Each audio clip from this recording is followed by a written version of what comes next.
Ramainya percakapan di internet seringkali disertai ketidakjujuran dalam berinteraksi. Begitu satu isu muncul ke permukaan, 1000 orang berlaku seperti si paling pakar. Sebaliknya, orang-orang yang benar-benar paham seringkali berada di pinggir percakapan. Tentu kita perlu menarik mereka ke tengah.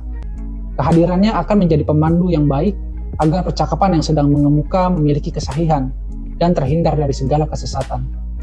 Selamat datang di Good Guide, panggung para pemandu yang dapat menjernihkan cara kita menerima dan menanggapi suatu isu dan informasi.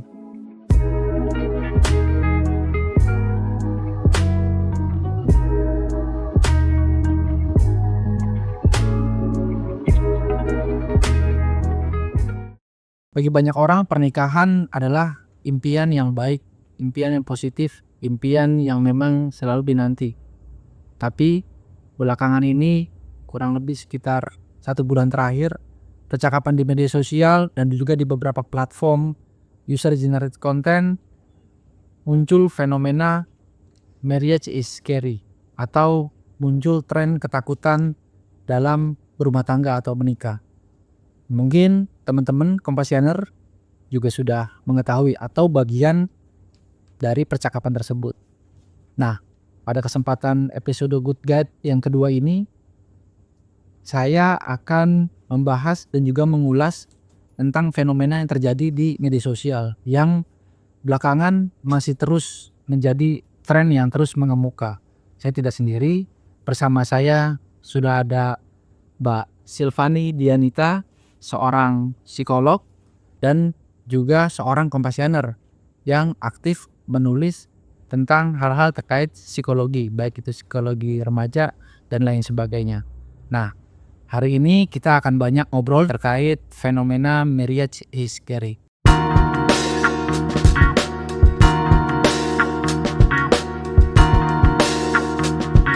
Halo, apa kabar? Halo Mas. Terima kasih loh udah memenuhi undangan kami untuk hadir di Palmera untuk kita ngobrol-ngobrol terkait fenomena marriage is scary yang belakangan memang tidak hanya di media sosial, di Kompasiana sendiri itu terhimpun banyak sekali konten-konten seputar ketakutan untuk menikah, terutama di kalangan Gen Z dan juga milenial gitu ya. Nah, kita juga sebenarnya berdua bagian dari milenial ya, tapi ya karena kita sudah menikah jadi mungkin tidak mengalami masa-masa tren tersebut. Nah, hari ini kita coba akan gali dari Mbak Silvani dari sudut pandang psikolog, dari sudut pandang orang yang sudah menikah juga, dan juga dari sudut pandang seorang penulis. Nah, boleh diceritakan atau pendapat Mbak Silvani terkait fenomena yang muncul belakangan ini terkait marriage sekali, baik itu di media sosial bahkan di media mainstream pun udah banyak bahasan. Ya, oke. Terima kasih Mas sudah diundang. Halo juga Compassionate. Ini temanya juga sangat menarik ya. Kalau dari judulnya aja udah agak memberikan energi yang menakutkan, namanya marriage is scary. Kita dari judulnya aja sepertinya kayaknya se-scary itu nggak sih ya pernikahan gitu ya. Yang konon katanya kan sebenarnya menikah itu sesuatu yang menyenangkan. Happy life after gitu ya. Mungkin banyak juga yang merasakan bahwa gerbang pernikahan itu seharusnya adalah jalan keluar dari segala masalah. Kan ada juga pandangan seperti itu. Tetapi ternyata seiring dengan berjalan waktu saat ini, kemudian dengan perkembangan media sosial, saya rasa ya melihat juga kondisi menikah itu bukan sebagai sesuatu yang necessary mungkin gitu. Ya, karena bisa saja generasi yang saat ini kelihatannya mungkin melihat dari beberapa contoh dari lingkungan keluarga mereka atau lingkungan sosial atau fenomena ekonomi yang terjadi saat ini juga akhirnya membuat generasi yang saat ini lebih muda merasa bahwa menikah itu bukan sebuah pilihan yang mau dijalankan, yang mereka akan lakukan gitu. Jadi kondisi menakutkannya bisa saja terbentuk dari kondisi-kondisi tersebut gitu, dari pengalaman-pengalaman pas situasi, atau juga udah ada ini dulu nih, ketakutan duluan nih. Belum benar-benar ngerasain, atau misalnya cuma melihat dari pengalaman orang, atau iya udah jadi parno duluan, takutnya berlebihan, nggak realistis, atau punya ekspektasi nih. Harapannya pengen tuh penikah tuh harusnya kayak mungkin drama-drama yang ini ya, yang sering ditonton gitu ya. Tapi kan nggak seperti itu juga. Marriage is scary, bisa jadi. Saya sih nggak menafikan itu juga. Tapi nggak se-scary itu. It can be scary, big. It can be scary. But it's not always scary. I don't like determinasi itu gitu mungkin mas. Iya. Kalau contoh bagi saya gitu ya, menikah itu kan ketika masa-masa sebelum menikah itu kan memang masa-masa yang dinantikan. Kita sudah punya bayangan gitu ya, setelah menikah kita punya anak, terus ya merawat anak, penyolakan dan lain sebagainya seterusnya gitu. Itu kelihatannya bahagia gitu ya. Nah, yang belakangan terjadi kan karena mungkin banyak orang yang speak up, bercerita, dan juga mungkin banyak informasi-informasi terkait kekerasan dalam rumah tangga, terus juga himpitan ekonomi misalkan yang akhirnya keluarganya setelah atau kondisi setelah menikah itu justru tidak bahagia gitu ya. Nah, sebenarnya kalau tadi apa yang saya utarakan sebelumnya, sebenarnya dampak atau faktor-faktor apa sih sebenarnya yang benar-benar itu menjadi atau sudah divalidasi bahwa munculnya fenomena marriage is scary ini karena memang A, B, dan C. Iya, kalau dilihat dari faktor yang bisa dilihat itu kan bisa jadi dua faktor utama besar ya. Bisa dari sisi internalnya, bisa eksternalnya, individunya. Nah, individunya itu kan bisa beragam. Jadi kondisi ini nggak single faktor, tapi sangat multifaktor banget nih. Internalnya aja itu mungkin bisa banyak hal nih yang bisa dirasakan. Bisa saja kalau menurut pengamatan saya sih ini mungkin gak hanya relevansinya kepada anak-anak generasi saat ini ya. Mungkin pada saat generasi ini kayaknya kita kayak generasi tua banget ya. Sehingga sih senior maksudnya dari generasi sih generasi milenial sendiri tuh sebenarnya juga ada fenomena ini. Cuman mungkin kehebohannya mungkin gak terlalu kelihatan banget, atau mereka udah mulai ngerasa belajar dari beberapa pengalaman yang lainnya. Nah, ini kan generasi yang seharusnya katanya kan ini bonus demografi kan ya. Biate. Kalau di Indonesia Mas. Bonus kan seharusnya itu sesuatu yang menyenangkan ya. Kita dapat bonus gitu. Seharusnya wah seneng nih dapat turning point yang lebih daripada sesungguhnya. Tetapi ternyata kalau nggak terkelola baik ya itu kembali pada apakah di faktor internal masing-masing individu itu melihat ada mungkin dia ngerasa di dalam keluarganya itu nggak ada contoh yang baik misalnya. Kemudian bisa saja ada desakan terus-menerus nih dari dalam lingkungannya atau dirinya sendiri mungkin melihat bahwa nikah nggak penting-penting amat kok.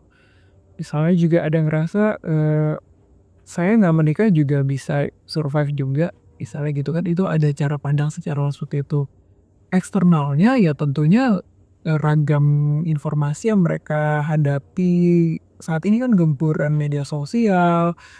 Kan kita dunia itu udah Ya, paparan informasi sering. betul. Gadget kita kan udah dunia di ini ya, di genggaman kita kan ya. Sehingga mereka dengan mudah sekali untuk bisa melihat tapi mungkin kurang mengkurasi ya terhadap sesuatu yang mereka amati, atau juga ada masalah terkait dengan faktor finansial, nggak siap finansial ya, atau misalnya juga kerasa sulit mendapatkan jodoh misalnya. bisa juga ya. Kalau sulit mendapatkan jodoh, sebenarnya pengen nikah tapi sulit. Pengen nikah tapi ya gimana juga mungkin skilled. Kayaknya ya itu kembali pada faktor pribadi ya, mungkin agak sulit bersosialisasi dan sebagainya. Jadi sangat banyak banget, tapi kalau saya bagi jadi faktor-faktor yang bagian besarnya itu mungkin internal dengan eksternal gitu. Ragamnya tadi ya yang sangat bervariasi, internalnya apa, eksternalnya seperti itu. Tapi kondisi ini tergantung bagaimana individu itu bisa menjembatani atau mengelola tuh kedua faktor tersebut, mau seperti apa cara pandang mereka terhadap sebuah pernikahan itu sendiri. Saya beberapa kali coba tangkap informasi di media arus utama gitu ya, ataupun di sosial media. Ketika ada muncul suatu berita terkait kekerasan dalam rumah tangga yang terutama dialami oleh public figure, itu kan cepatnya atau secara algoritma dia tiba-tiba trending atau jadi FYP atau apapun gitu ya. Nah itu di komentarnya atau respon dari audiens yang lain itu lebih sebagian besar ya yang saya lihat itu banyak ini yang menyebabkan gue males nikah gitu ya.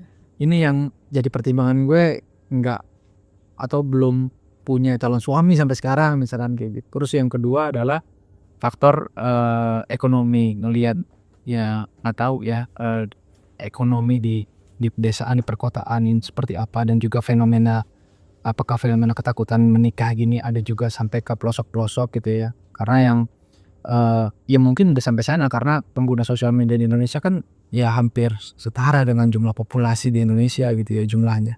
Bahkan satu orang pun bisa mempunyai beberapa gadget, gawai ataupun akun di sosial media.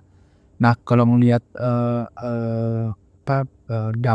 latar belakang seperti itu, sebagian besar memang terutama yang di daerah-daerah di pedesaan, standar untuk menikah itu bagi mereka memang kadang banyak ya kriterianya gitu ya. Itu pun jadi sebuah mungkin momok yang menakutkan buat mereka. Pertama, mereka harus mapan misalkan, harus bisa ngejamin ketika nanti sudah menikah keluarganya, anak-anak dan segala macam. Iya, kalau dari ya saya sepakat sih ya dengan Mas juga bahwa kondisi paparan dunia saat ini sebenarnya juga bisa dilihat sebagai sesuatu yang cukup menantang ya bagi generasi saat ini. Kenapa? Karena ya mereka kan juga saking mudahnya mengakses segala sesuatu informasi, jadi pengambilan keputusannya kadang-kadang terlalu cepat, kurang matang misalnya ya. Apalagi media sosial ini sudah masuk kepada semua kalangan gitu. Siapa sih yang mungkin orang saat ini mungkin setiap kalangan pasti punya handphone kan ya. Udah jadi kebutuhan primer. Iya, udah jadi kebutuhan primer gitu. Kalau dulu mungkin kita tahu nih kebutuhan primer kita apa gitu. Tapi sekarang kayaknya orang tanpa colokan udah hidupnya udah kayak panik sendiri. Panik.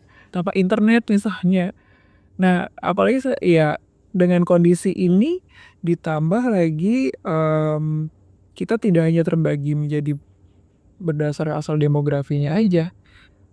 Kaum urban yang dikatakan bahwa bisa mudah terkena kondisi fenomena ini, ternyata di pedesaan yang lebih mungkin skutnya lebih kecil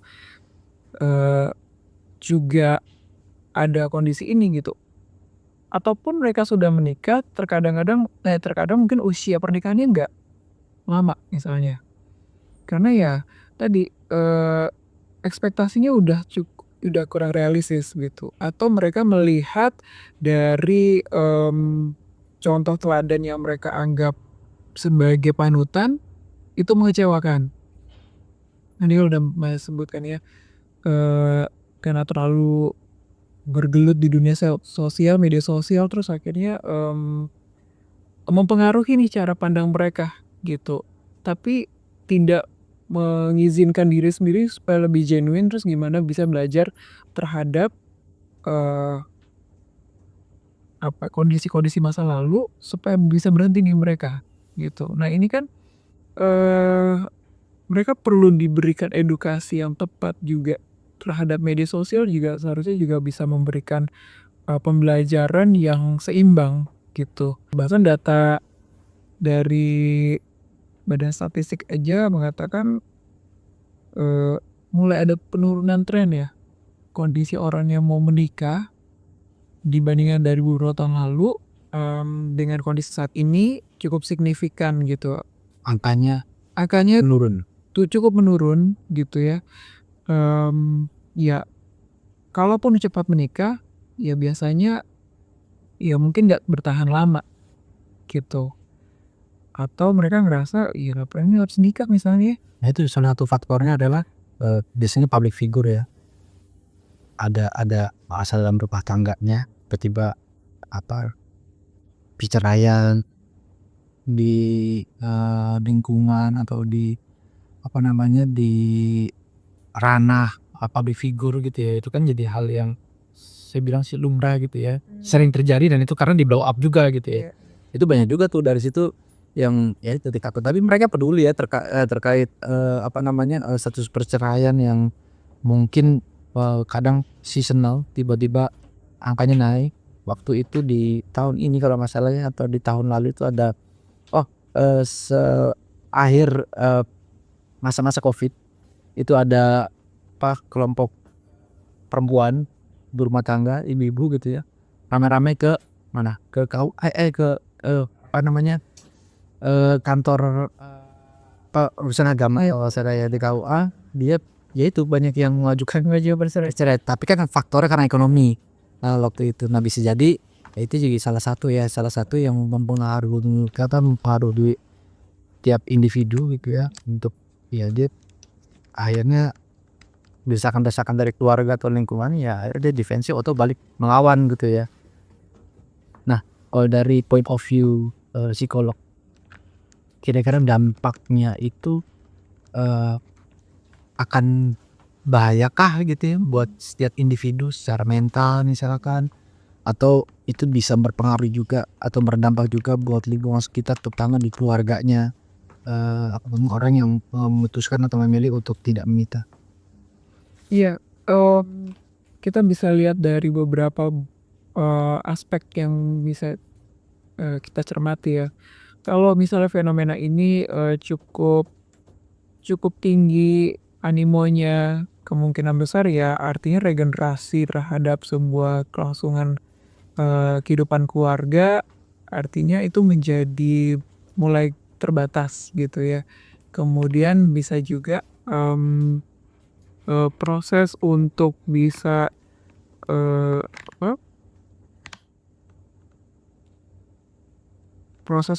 mereka mungkin bisa generasi baru yang cukup signifikan, atau misalnya dampak-dampak secara keutuhan negara juga kan butuh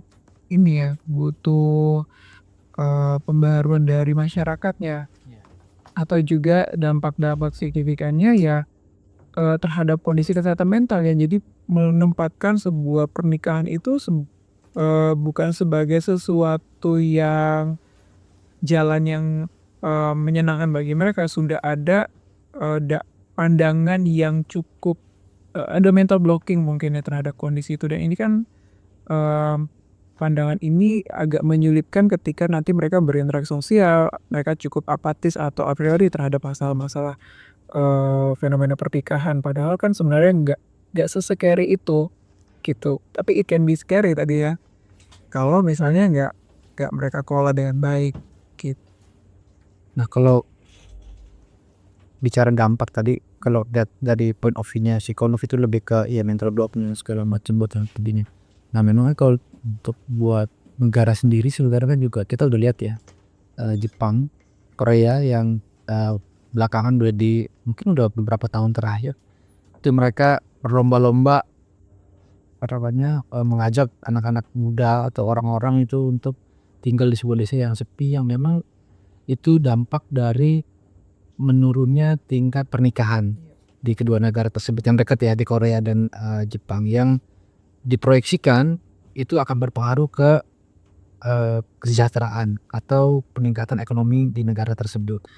Bisa aja nih terjadi di negara kita ya, di Indonesia, ketika memang ini tidak diantisipasi. Makanya saya sendiri lebih kepada masih gampang melihatnya ini apakah suatu pilihan yang pilihan masyarakat atau pilihan individu yang kita harus hormati juga, atau memang harus diarahkan agar mereka mau untuk berumah tangga misalkan seperti itu.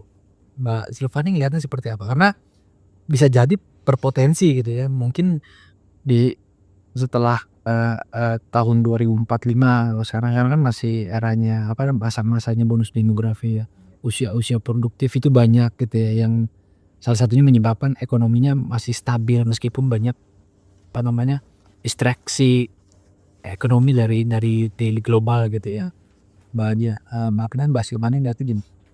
Ya, artinya kan memang tentunya kalau misalnya dari sisi kebutuhan negara sendiri, berarti kan semakin akan menurunnya tenaga kerja yang produktif ya, untuk bisa mengisi struktur-struktur di sebuah negara. Nah, kalau dari sisi pilihan apakah individu itu ya memilih untuk tidak menikah, sebenarnya ya itu sah-sah aja sih menurut saya. Boleh-boleh aja silahkan, kan itu pilihan ya. Tapi pahami bahwa setiap pilihan pasti akan ada konsekuensinya dong, resiko-resikonya. Artinya kedepannya mereka akan mempersiapkan diri untuk hidup secara sendiri kan misalnya atau mandiri, itu kan akan memungkinkan mereka perlu bisa menata ulang terhadap kehidupan mereka seperti itu. Dan itu akan berdampak juga pada diri mereka. Kemudian kalau gitu saya kalau misalnya saya nggak mau menikah, ya terus kenapa gitu kan? Nggak boleh, boleh-boleh aja. Nggak ada yang melarang sih, ada yang menikah gitu ya. Ada yang ngelarang, boleh-boleh aja. Cuma kan mungkin sekarang alasan terhadap hal tersebut apa dulu nih, gitu. Jangan-jangan sebenarnya menghindari sebuah pernikahan karena ya tadi ketakutan itu nggak terselesaikan. Yang berlebihan dan belum tervalidasi. Ya misalnya, atau emang bener alasannya apa sih? Sebenarnya kan kita orang mau menikah atau nggak menikah itu kan harus ada dasar yang kuat dulu nih. Ya, motivasinya Dorong mau menikah ngapain sih? Apakah cuma ingin apa tuh kalau dari sisi agama misalnya menuntaskan salah satu ibadahnya misalnya, untuk ibadah misalnya, atau sebenarnya ada yang lebih besar daripada itu gitu ya. Termasuk dalam menikah juga motivasinya juga apa. Jadi kita harus kuatkan dulu fondasi itu supaya pilihan yang kamu bisa pilih beralasan yang kuat, sehingga nanti kedepannya menjalani pilihannya kan harus bisa juga bertanggung jawab ya terhadap pilihannya. Tapi mungkin juga boleh juga dari sisi lain kita juga perlu memberikan berita yang berimbang juga ya, bahwa mungkin dari sisi tampilan, pilihan beritanya dan sebagainya, mungkin terkadang kita memilih berita yang cukup memberikan negasi terhadap kondisi itu. Jadi algoritmanya cukup menakutkan misalnya gitu.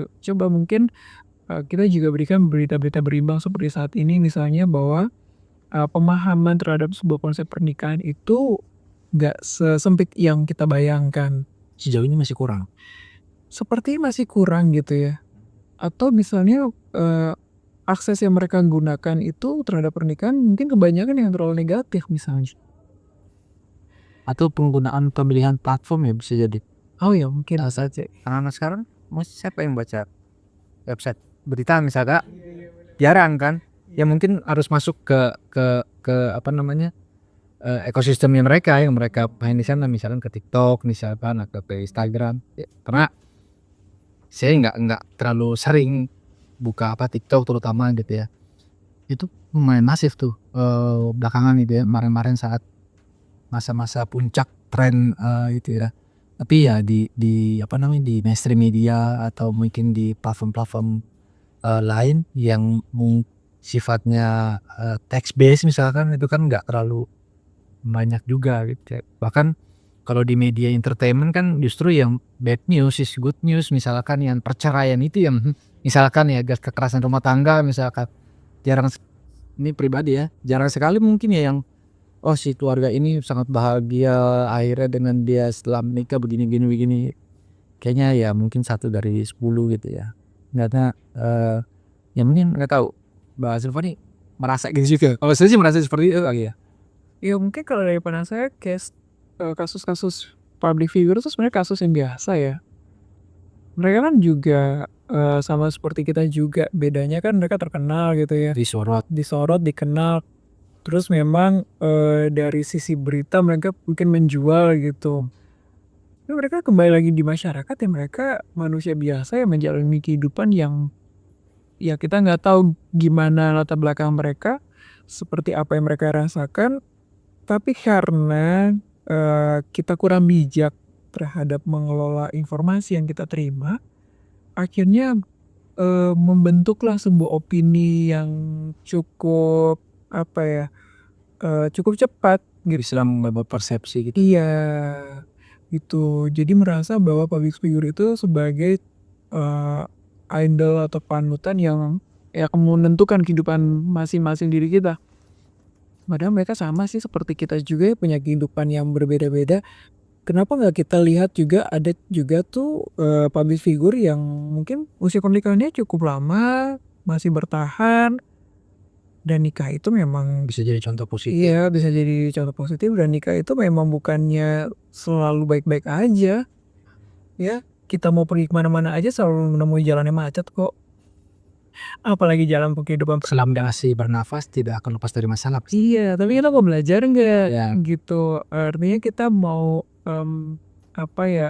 melihat sebuah masalah itu menjadi peluang nggak gitu, atau jangan-jangan kita selalu memandang sebuah masalah jadi ancaman mulu nih gitu. Nah sebenarnya buat orang-orang yang masih posisinya di tengah-tengah nih ya kan, dia ragu gitu kan, kira-kira gue pilih mana nih yang memang punya rencana untuk menikah atau yang tidak gitu. Terus ini masih banyak nih istilahnya kalau di itu swing voter ya, masih bimbang gitu ya. Ada nggak tips agar bisa lebih meyakinkan si individu ini untuk ya dia lebih bisa memvalidasi bahwa misalkan contoh menikah itu baik buat dirinya, atau sebaliknya tidak menikah baik buat dirinya gitu. Tipsnya atau kiatnya seperti apa? Mungkin yang memilih untuk menikah dulu, misalkan nanti membangun rumah tangga itu harus punya komunikasi yang baik dengan pasangan dan lain sebagainya. Menurut saya dasar utamanya itu kenali dulu diri sendiri sih. Mau milih nikah atau nggak menikah, ya kenali kebutuhan kamunya apa gitu. Kemudian mengenal diri itu kan tidak hanya sesekali ini aja, kita ya sampai saat ini aja harus terus-menerus ini ya bergumul dengan diri sendiri, tapi kita mau berdamainya kayak gimana. Kemudian setiap orang pasti akan memiliki problematika masa lalunya, akan ada punya luka ya kan. Kalau ditanya luka, pasti ada, semua orang terluka pasti. Sekarang sebelum memutuskan menikah atau tidak, ya kamu harus lihat dulu nih masalah yang kamu rasakan di masa lalu itu mau sampai kapan dibawa. Karena kebanyakan ya setiap individu itu mungkin melihat masa lalu itu sebagai bagian yang tidak bisa lepas.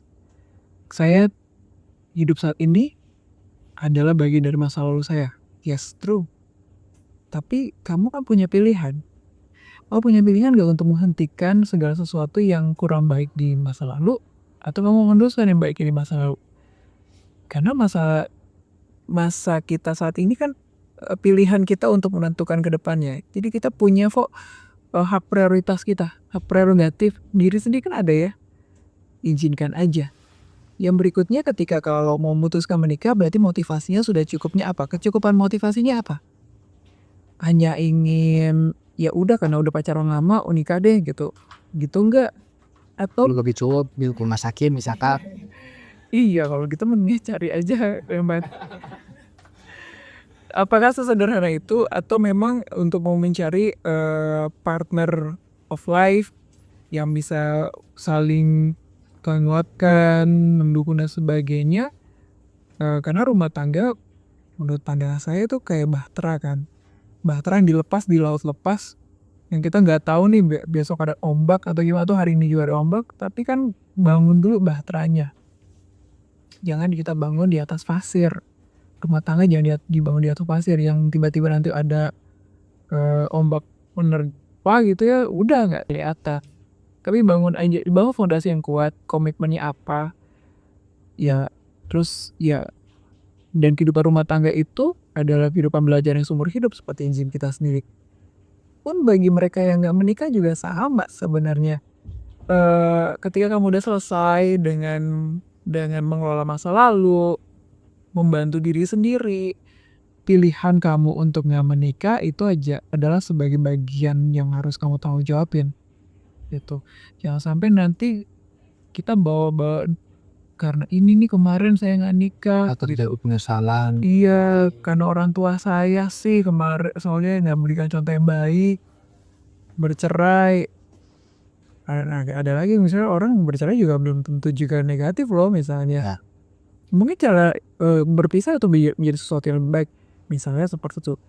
Jadi artinya sama sih menurut saya ini, jangan terlalu sempit kita berpikir. Tapi apapun yang kamu putuskan, pastikan kamu bisa bawa dengan baik. Ekspektasi kamu maunya apa, gitu ya. Terus kesiapan yang kita harus jalani maunya gimana. Baik itu menikah mau tidak menikah. Alasannya jangan sampai kita bawa alasan yang kita buat yang nggak realistis gitu. Jadi bangun kesempatan buat diri sendiri. Jadi fase pertamanya adalah kenali diri atau bernamai dengan diri, kita memutuskan.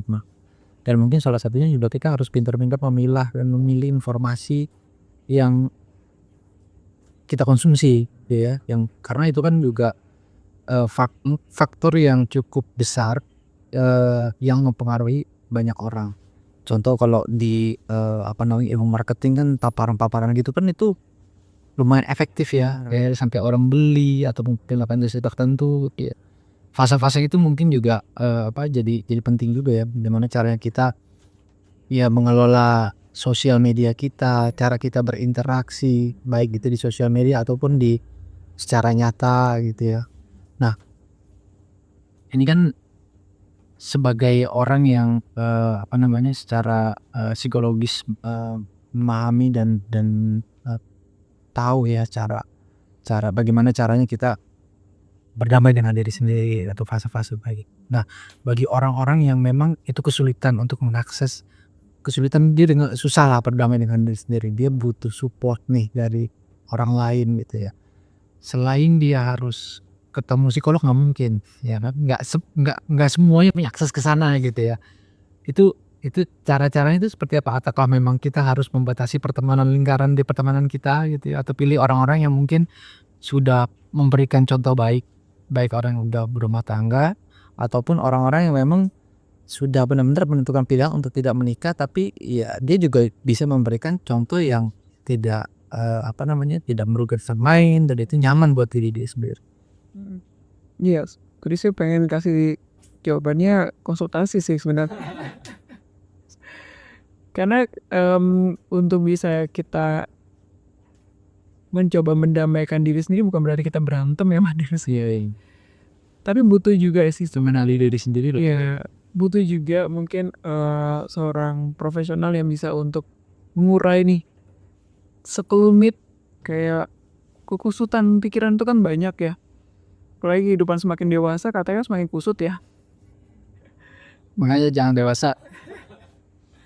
Ya karena ya gitu memang makanya muncul tuh permasalahan gangguan kesehatan mental, kecemasan paling common banget kan yang dirasakan oleh masyarakat saat ini, dan itu ya common, umum banget gitu ya. Makanya sebenarnya salah satu saran saya coba konsultasi sih sebenarnya.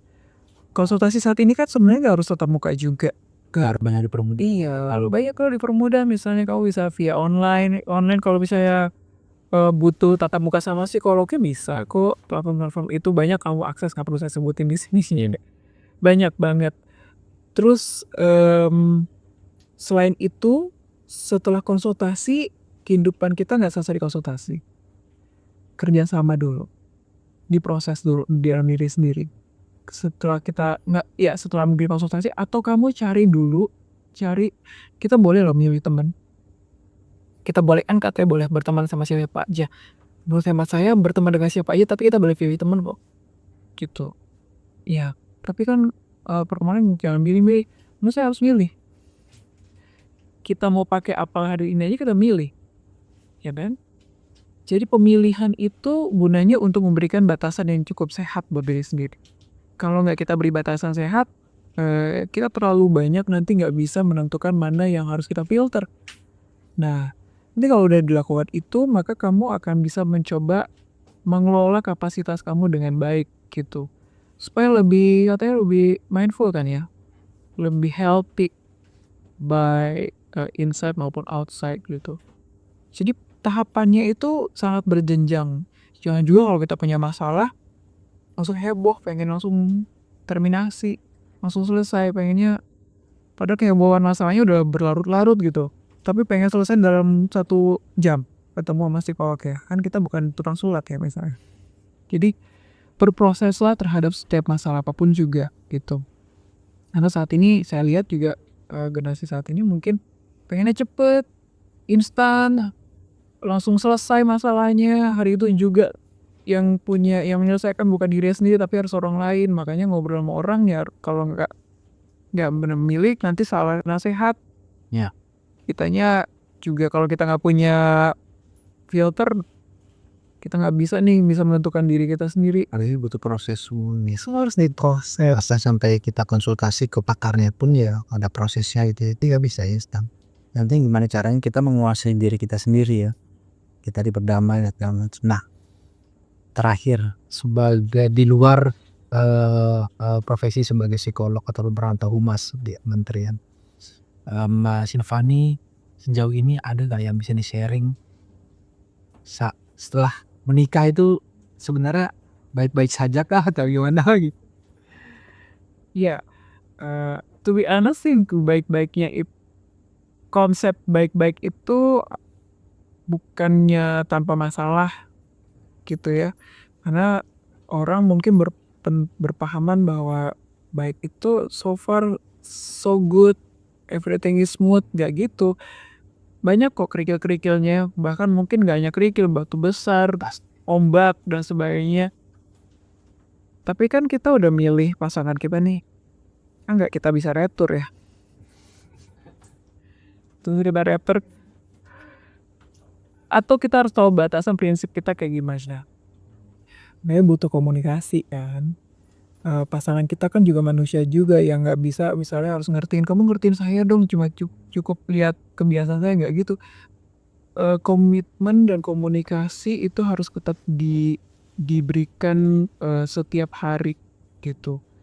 Dan juga ya trust kepada pasangannya, trust kepada diri sendiri. Makanya tadi saya bilang sebelum menikah harus selesai dulu nih, traumanya harus dikurangin lah, dikelola. Supaya ketika menghadapi badai, ya badai itu wajar gitu kan, tuh bumbu-bumbu ya. Kalau misalnya kita lagi sebel sama pasangan kita, ya udah setback dulu misalnya, atau ya stop dulu. Tapi kan gak harus kita hentikan dalam suatu yang pernikahannya sebagai sebuah nikahnya gak enak. Iya emang kadang-kadang gak enak sih, tapi kita mau ngelolanya gimana gitu. Itu kembali pada persepsi kita, efektif atau tidak efektifnya sebuah pernikahan. Tetap yang menjalani kan ada orang-orangnya di situ gitu ya. Pernikahan itu institusinya menurut saya sih, tinggal bagaimana nih kita menjalankan organisasi pernikahan, mengelolanya itu. Kalau minus bagi kan SDM-nya itu, SDM-nya siapa sih? Kalau misalnya belum punya anak ya suami istri. Kalau ada anggota keluarga baru ya saling, itu teamwork menurut saya. Keluarga itu harus Semua terlibat. teamwork. Iya, nggak bisa perannya istri aja, suaminya aja, anaknya. Kalian itu adalah tim. Jadi itu mas gambaran pernikahan menurut saya gitu ya. Nah, makanya juga di isu-isu soal patriarki itu juga pernah jadi tren juga ya buat bagi perempuan itu kadang suka gue nggak mau nih apa namanya mereka terlalu nonjol atau ofensif gitu ya. Nah, itu mungkin ya salah satu lah ya yang itu salah satu tren juga yang mungkin itu bisa jadi pertimbangan orang untuk memilih nikah atau tidak menikah. Bahkan ada lagi kan tren ketika sudah menikah mau punya anak atau tidak, itu kan ada lagi tuh ada ini. Kalau dulu kan justru dulu tuh zaman siapa ya dulu tuh apa namanya biasanya ya desakan dari orang tua gitu ya, dari keluarga atau lingkungan gitu ya. Tapi kalau sekarang udah anak-anak sekarang ini lebih cuek ya, mau ngomong apa tetangga kan, mulut tetangga itu manis-manis ya kadang gitu kan. Itu kadang ya udah banyak yang cuek karena mereka mungkin banyak interaksinya di media sosial gitu. Nah itu jadi ya saya nggak tahu, ini jadi pekerjaan rumah buat kita semua untuk apa namanya bisa meyakinkan orang ya nggak harus menikahi, tapi dia fokus, komit dan juga bisa menerima resikonya terhadap pilihannya. Ya karena sama-sama memilih menikah ataupun tidak, ya harapannya kan tidak merugikan orang lain juga. Itu nah, bagi closing statement ada nggak mungkin tips secara personal buat orang-orang yang mungkin masih dalam kegamangan ataupun orang-orang yang sudah menikah tapi mungkin menemui banyak apa namanya ya kerikil-kerikil tadi. Oke. Jadi bagi kamu yang mungkin belum memutuskan untuk menikah, ya tadi saya bilang tetap kenali diri sendiri ya. Terus bijak terhadap segala sesuatu yang kamu akses. Kemudian tetapkan motivasi kita terhadap kehidupan kita maunya seperti apa. Apapun misalnya kondisi yang kita hadapi, bukan hanya soal pernikahan aja kan, kehidupan kita kan gak hanya melulu itu aja. Tapi ketika kita sudah mulai bisa melewati 3 hal utama ini, pastikan bahwa diri kamu yang kamu mau pilih itu memang menjadi kebutuhan kamu sendiri, bukan karena ada alasan orang lain atau misal keluarga dan sebagainya, tapi nanti bisa dijalanin ke sesuatunya. Kan banyak pertimbangan kan ya yang kamu lihat misalnya di ekonomi, sosial dan sebagainya. Nah kalau bagi orang yang sudah menikah ya tetap misalnya menjaga komitmen dan konsistensi dalam pernikahannya. Ketika pun ada masalah, komunikasi itu menjadi kunci yang sangat utama sih sebenarnya. Kadang-kadang terlihat sepele masalah komunikasi tapi menjadi besar karena nggak dikomunikasikan kan gitu ya. Dan permasalahan itu hal yang biasa. Yang tidak biasa adalah mempermasalahkan masalahnya. Jadi sekarang kembali kepada bagaimana kesiapan masing-masing pihak untuk memutuskan apapun yang akan dipilih, tapi siap mengambil konsekuensinya. Stay relevan, stay mindful, jaga kesehatan mentalnya itu bukan hanya sekedar menjaga pikirannya aja, tapi segala sesuatunya juga harus kita kelola dengan baik. Bijaksanalah terhadap pilihannya supaya nanti nggak ada penyesalan berikutnya. Gitu apapun pilihannya. Itu sih, Mas. Bagi kita yang masih dalam fase memilih, pertama kita kenali diri kita sendiri dulu gitu ya. Kita pertimbangkan resiko-resikonya. Tidak ada yang salah mau milih A atau milih B gitu ya. Nah, ketika sudah pilihan tersebut kita ambil, tentunya kita bagaimana cara kita bisa ngelola. Jangan sampai muncul penyesalan bagi orang yang memutuskan untuk menikah ataupun yang memilih untuk tidak menikah. Sampai sini dulu episode 2 program Good Guide Kompasiana. Mbak Silvani, terima kasih banyak, sampai ketemu di lain kesempatan dan kita tunggu tulisan-tulisan insightful-nya di Kompasiana. Terima kasih.